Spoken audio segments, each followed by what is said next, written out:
Magandang umaga sa ating lahat. Ngayong araw ay tatalakayin ko ang kultura at ang grupo. Kultura.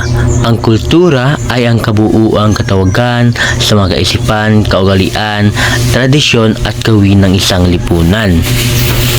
Pangalawa, tumutukoy ito sa paraan ng pamumuhay na nakagawian ng mga tao na nakatira sa isang lipunan. Pangatlo, kabilang sa kultura ang sining, wika, musika at panitikan na tinatangkilik ng lipunan. Ibig sabihin, ito ang mga pinaniniwalaan, naksanayang kilos at ritual ng isang grupo. Ang tradisyon ng pagmamano sa mga matatanda. Ipinapakita nito ang likas na paggalang ng mga Pilipino sa mga nakakatanda. Ito ang pang-araw-araw na buhay, pagkain at pamumuno sa isang komunidad.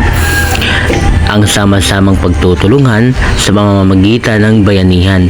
Pinatutunayan nito ang pagkakaisa ng komunidad sa panahon ng pangangailangan.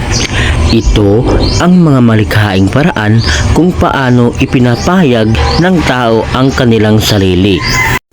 Sinasalamin nito ang kasaysayan, talento at pagkakakilanlan ng ating lahi. Grupo. Ang tinutukoy na grupo dito ay ang kalipunan ng mga tao na may pinagsasaluhang kultura.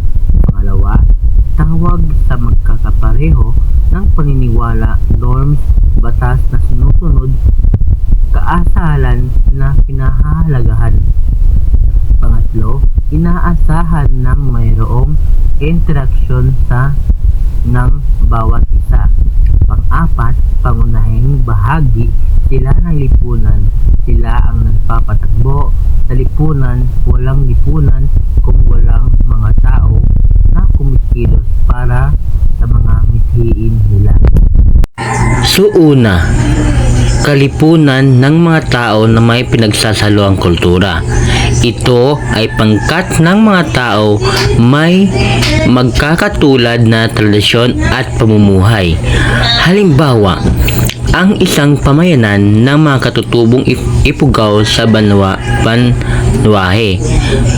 Nagkakaisa sila dahil sa iisang kultura ng pag-aalaga sa rice terraces. So ibig sabihin, sila ay nagkakaroon ng pagtutulungan upang pangalagaan ang kanilang kultura at pag-aalaga sa kanilang rice terraces. Pangatlo o pangalawa, paniniwala at batas na sinusunod. So di ba sa paaralan ay nagkakaroon tayo ng batas, pagsusuot ng uniforme, pagpasok sa paaralan sa tamang oras. Yun ang ibig sabihin na magkakapareho ng paniniwala, norms, batas na sinusunod. At panghuli, pangunahing bahagi sila ng lipunan. Sila ang nagpapasbo sa lipunan. Halimbawa, mga doktor, magsasaka.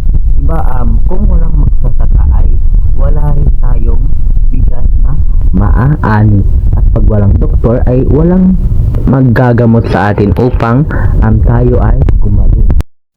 Tatlong tungkulin ng kultura ay: una, isang paraan upang makni ang biolohikal na pangangailangan ng grupo para mabuhay. Pangalawa, nagbibigay sa isang individual na kasapi ng grupo na mag-adjust o makibagay sa sitwasyon ng kapaligiran. Pangatlo, sa pamamagitan ng common na kultura, nagiging channel upang magka-interact ang bawat membrong isang pangkatan, marwasan ang anumang alitan. Una, ang biolohikal na pangangailangan ng grupo para mabuhay. Nagbibigay ng sistema upang matugunan ang pagkain, damit at tirahan para mabuhay. Pangalawa, pakikibagay sa kapaligiran. Tinutulungan ang bawat miyembro na mag-adjust sa sitwasyon ng kanilang kalikasan o klima. Pangatlo, kaayusang panlipunan.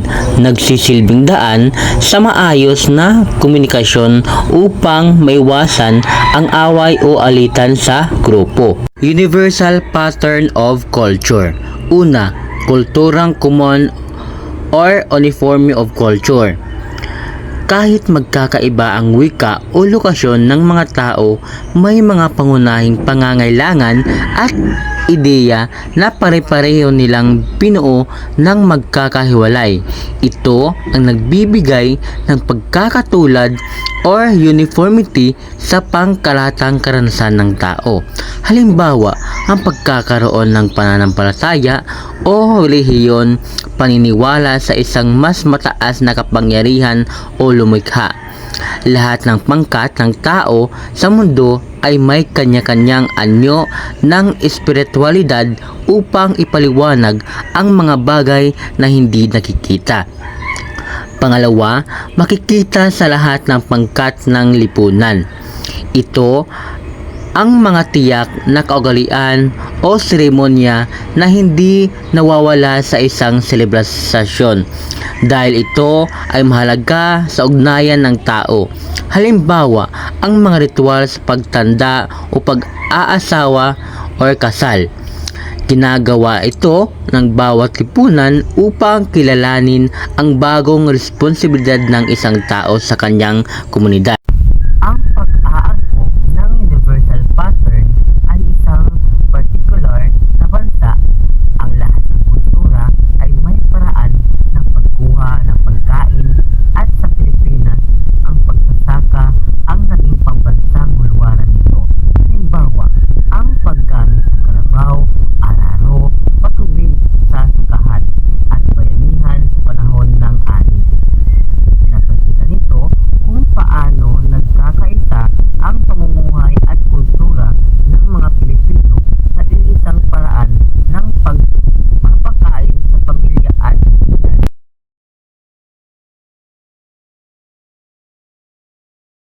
Ako si Joanne Lavidor, ang panghuling tagapag-ulat sa ika-4 na grupo at ang aking tatalakayin ay tungkol kay Clark Whistler Owensker. Siya ay isang Amerikanong antropologista na nagbigay ng ideya tungkol sa universal pattern of culture na nagsasaad na lahat ng tao ay may material at di-material na bahagi ng kultura. Una, di-material na kultura.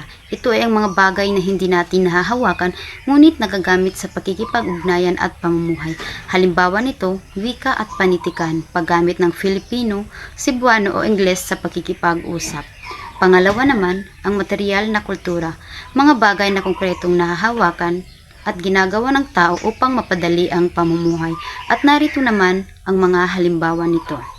Food habits, pagkain ng kanin at ulam sa Pilipinas, pagkain ng tinapay sa umaga, pamamahay, bahay kubo, bungalow o apartment, transportasyon, tricycle, jeepney, eroplano at bisikleta, kagamitan, telepono, palayok, kutsilyo, martilyo at iba pa, pananamit, t-shirt, barong, hijab, uniforme, sandata o weapon, bato, sibat, balisong at baril, at ang panghuli naman ay ang trabaho o industriya, pagsasaka, pangingisda at pag-uupisina. Susunod naman ay ang universal na kultura, mga kaugalian at gawin na makikita sa halos lahat ng lipunan sa mundo. Una, pagre-regalo o gift giving. Ang pagbibigay ng regalo ay paraan ng pagpapakita ng pagmamahal, pasasalamat, pagbati o pagpapahalaga sa kapwa. Ginagawa ito sa mga espesyal na okasyon, pagbisita o bilang pagkilala sa isang tao, nakagawian ito sa lahat ng kultura. Pangalawa naman, pag-aasawa o kasal.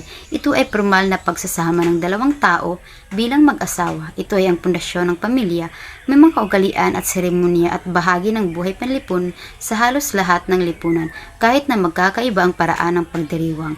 Pangatlo naman, paglalagay ng mga aksesoris sa katawan, pagsuot ng alahas, palamuti, o anumang bagay na nagpapaganda o nagpapadekorasyon sa sarili. Ginagawa ito para sa ganda, pagpapakita ng katayuan sa buhay, paniniwala o tradisyon. Karaniwan ito sa lahat ng panahon at kultura. Pang-apat naman, paniniwala na masamang makipagtalik sa kadugo. Ito ay tinatawag na pagbabawal sa pakikipagtalik sa kapamilya. Ito ay pangkalahatang pamantayan na naglalayong panatilihin ang kaayusan sa pamilya at lipunan at iwasan ang mga masamang epekto nito sa lahi at ugnayan. Panglima naman, pagdiriwang ng kaarawan, piyesta at mga anibersaryo, pagkilala at pagdiriwang ng mahalagang araw o pangyayari sa buhay ng tao o komunidad. Ito ay paraan ng paggunita, pasasalamat at pagsasama-sama. Makikita ito sa lahat ng lipunan kahit magkakaiba ang paraan ng pagdiriwang. At pang-anim naman, paglilinis ng katawan tulad ng pagligo, pagsipilyo, paglalagay ng mga pamahid sa mukha at katawan. Pagpapanatili ng kalinisan at pangangalaga sa sarili. Bahagi ito ng pang-araw-araw na gawi para sa kalusugan, kalinisan at pagiging maayos ang itsura, likas na ginagawa ng tao saan man sa mundo. Huli ko namang tatalakayin ay ang mga pamantayan at kaugalian ay tinakda ng lipunan na kailangang sundin. Ngunit sa kabilang dako ay may laya ang mga tao kung ito ay kanilang gagawin at isa sa buhay. Ang lipunan ay may mga alituntunin, tradisyon at inaasahang gawin na dapat sundin ng lahat. Halimbawa, paggalang sa nakakatanda at pagsunod sa batas. Gayunpaman, hindi sa pilitan o otomatikong sinunod ito ng bawat isa. May karapatan siyang pumili, magbago, at gumawa ng sarili niyang paraan. Narito naman ang mga halimbawa nito. Una, pag-aasawa ng mahigit sa isa sa kaso ng mga Muslim. Sa kultura at relihiyong Islam, pinapahintulutan o itinuturing na karaniwan ang pag-aasawa ng higit sa isa hanggang sa 4 na asawa basta't may kakayahang pananalapi at pagtrato ng pantay.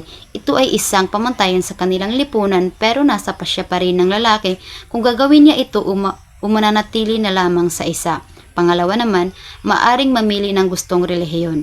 Bagamat may mga lugar na karaniwan o nakaugalian na ang isang relihiyon, halimbawa na lamang dito sa Pilipinas, Katoliko, ngunit hindi ito ipinipilit. Ang bawat tao ay may kalayaan at karapatang pumili ng relihiyong nais niyang sampalatayanan o kahit hindi sumampalataya sa anuman. Pangatlo naman, maaaring mamili ng gustong kainin.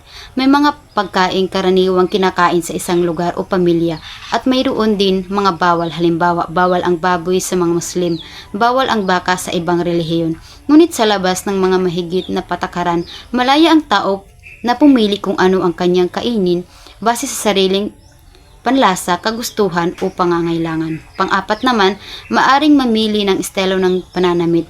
May mga tradisyonal na kasuotan o inaasang ayos ng pananamit sa bawat kultura o okasyon.